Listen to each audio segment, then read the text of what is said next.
Hi, welcome to Motorhome Talk. I'm Mike and I love to talk about motorhomes. Well, our next step of our trip to upstate New York, we left Lake George and we're heading to Elmira, New York. Now our plan was to stay at a Harvest Host in Elmira, New York. And the Harvest Host that we picked was called the National Soaring Museum. And it was really cool in our opinion, and I'll tell you about it, and then of course I'll show you the video of our time there. Well, I just wanted to let you know that if you go there, call ahead. Obviously, it's a Harvest Host. And you'll talk to Don because he's there most of the time. And he's pretty good about telling you a different way than your GPS will tell you. The GPS takes you up a pretty steep hill, whereas he's got another route where you go around a little further out if you weigh. Still a little steep hill because a soaring museum is on top of a pretty tall hill because they got to soar. So you still got there, but it was less involved as far as the steepness of the hill. And he was a really nice fellow. When we were there, the museum is next to the airstrip, which was really nice because we lined up linearly with the airstrip and our windows were looking out over the airstrip. We were allowed to stay 2 days. I think you can even stay longer, but he was really nice. The admission to the museum was $8 for seniors, and he was very knowledgeable about gliders.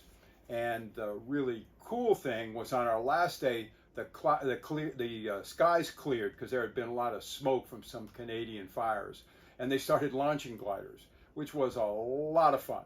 So I'd highly recommend the National Soaring Museum. You were parked on asphalt. It was quiet and safe, and we thought it was a really nice place to visit. And Don will give you some suggestions of restaurants if you want to go into town. So that was our step there. After that, we took off and we headed to Watkins Glen. After we left the National Soaring Museum, we decided we want to go to the Corning Glass Museum. So we took off there, we went, parked, and we brought our dogs because our dogs are a big part of what we do, as you'll see in a lot of the videos.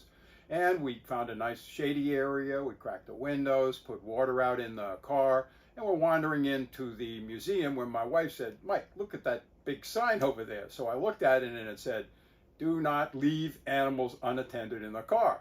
So I said, whoa, that's going to be a problem. We got to regroup on this one. So we had a little discussion and we decided that neither of us would go in. The option was one go in and one stay in the car, but we had both seen glass museums before, and we had seen glass being blown, and we decided that we probably could pass on that. So I did not go into the Corning Glass Museum, although it did get good reviews. We decided that we'd move on, and our next stop was going to be Watkins Glen State Park.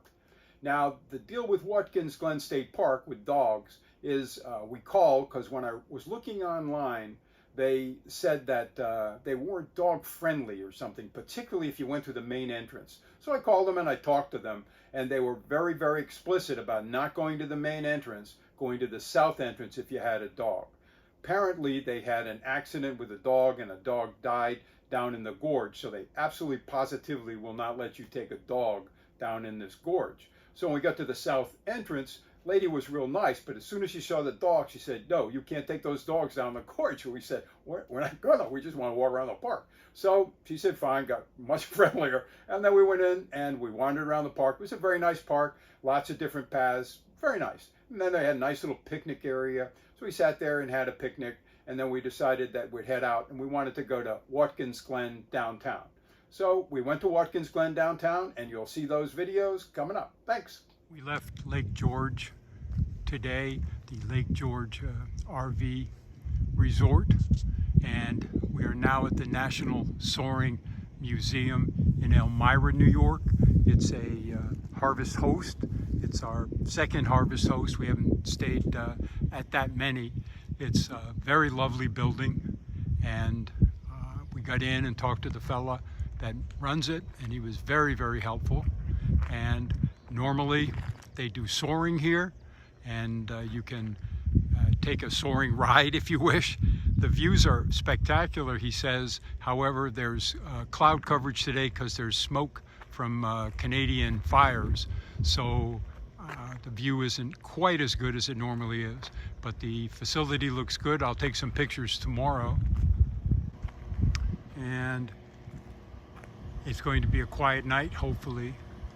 If you do decide to come here, I would recommend calling Don, the fellow that works here most of the time. He gave us a back route up the hill to get here, because the hill is quite quite straight up, and if you went up the main road that the GPS wanted to take us, it's a big deal, and going down is going to be a bigger deal. So there's a back road that's nicer. It's a little twisty turny, but it's not quite as inclined, isn't quite as bad. So give him a call. He was very, very helpful, and we're going to stay here, and then hopefully tomorrow we're going to go to the Corning Museum and then up to Watkins Glen. I'll let you know how that goes.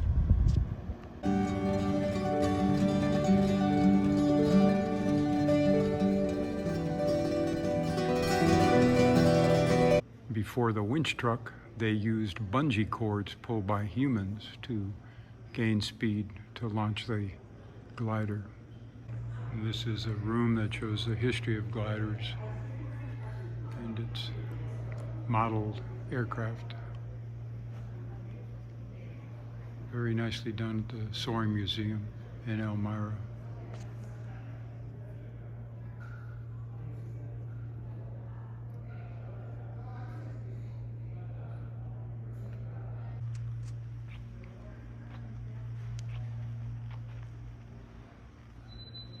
This is a military glider that was used to land troops during World War II, particularly in Normandy.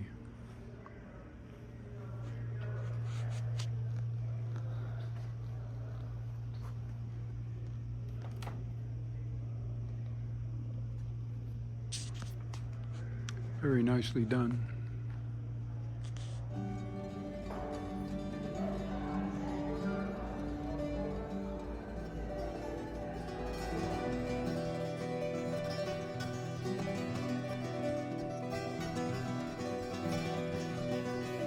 Watkins Glen State Park.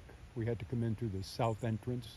They have a gorge in the main entrance, but dogs are not allowed. Really quiet and serene state park. We're going over a suspension bridge momentarily. This is the suspension bridge.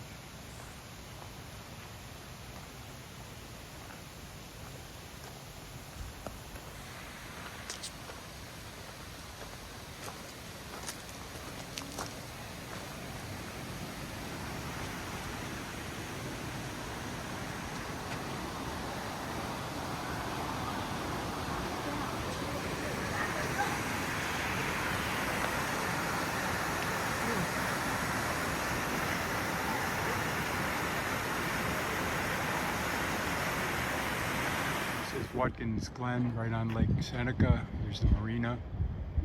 Very nice views. There's boats that can take you out on the lake. Looks very, very lovely. Looks like they even have some free parking, which is unusual today. Very pretty so far.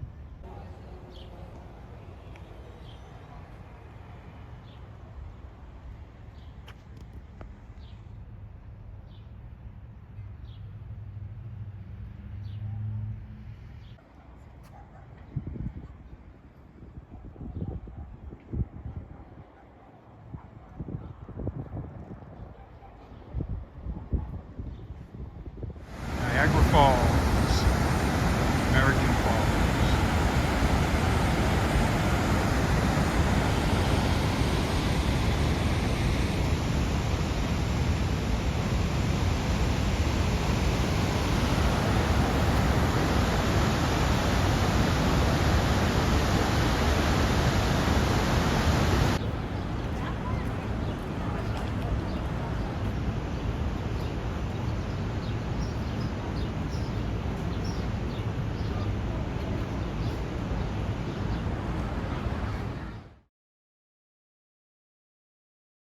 Retreat at Hickory Hills in Spencer, Indiana.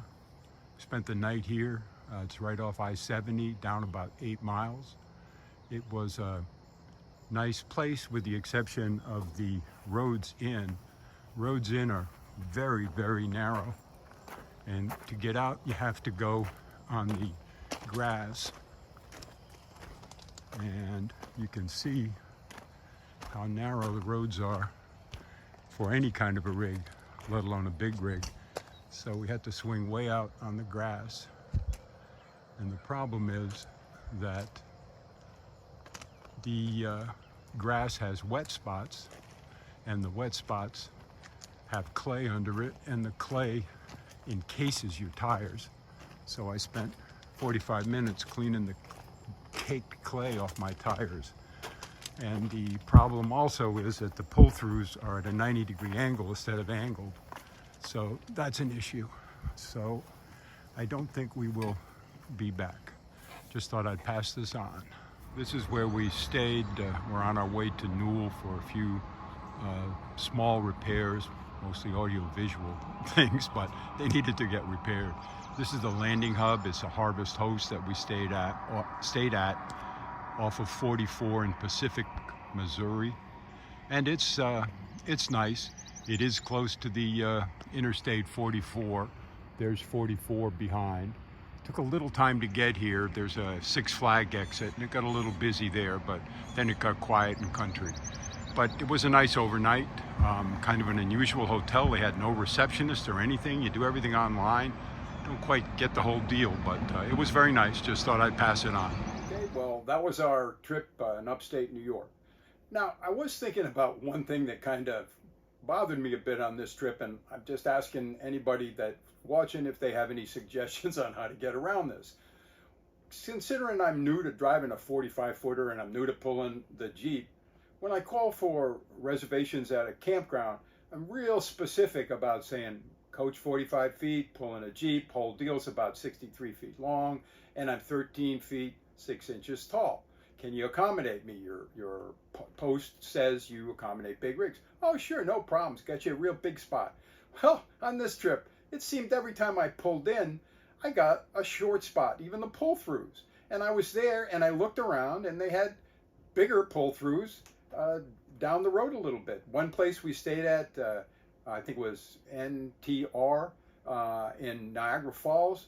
They put me in this short pull-through, and 2 slots down was a nice big tall through with a nice exit that you could swing easily. Mine, I had to go between 2 trees. It was impossible. So I just backed up and then went out that way, which was doable, but still, it just kind of bothered me.